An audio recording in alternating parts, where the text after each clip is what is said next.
အရှင်ဖျားမေးလျှောက်ခွင့်ပြုပါဦးစင်တပါက LGBT ကိုနက်ပြည်မှာရှိပါသလားဟုမေးထားတဲ့မှန်ကိုပြန်ထားပါတယ်ပြန်ဖြေတဲ့နေရာမှာလဲမေးတဲ့လူကနက်ပြည်လို့မေးထားတာပါနက် LGBT ရှိတယ်လို့ဖြေထားပါတယ်ဖြစ်နိုင်ပါမလားအရှင်ဖျားတဲ့ဖျားဟောမှာရှိတာကိုတော့ရှိတဲ့အတိုင်းပြောရမှာပေါ့နော်ဖျားဟောမှာနက် LGBT ရဲ့လို့တော့တိုက်ရိုက်မလာဘူး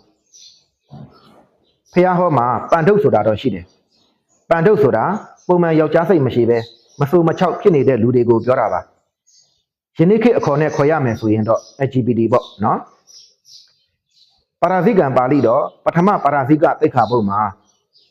လူပန်ထုတ်နတ်ပန်ထုတ်တရိစ္ဆာန်ပန်ထုတ်၃မျိုးရှိတယ်လို့ဖော်ပြထားပါတယ်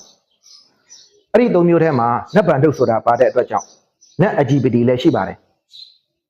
နတ် LGBT ရှိုံတည်းမကဘူးတရိစ္ဆာန်ပန်ထုတ်လည်းဖော်ပြထားတာဖြစ်တဲ့အတွက်တရိစ္ဆာန်မှာတောင်မှ LGBT ရှိပါတယ်နော်ဒါကရှိတဲ့အကြောင်းကိုပြောတာပါ LGBT တွေကိုအားပေးအားမြောက်လုပ်တာမဟုတ်ပါဘူးနော်သို့တော့သိထားရမှာတစ်ခုကမိမိရဲ့ဘဝအမှန်ကိုလက်မခံပဲလွယ်လွယ်ချော်ချော်နေတာမျိုးကတော့မကောင်းဘူးပေါ့နော်အဲ့ဒါကိုတော့သိထားသင့်ပါတယ်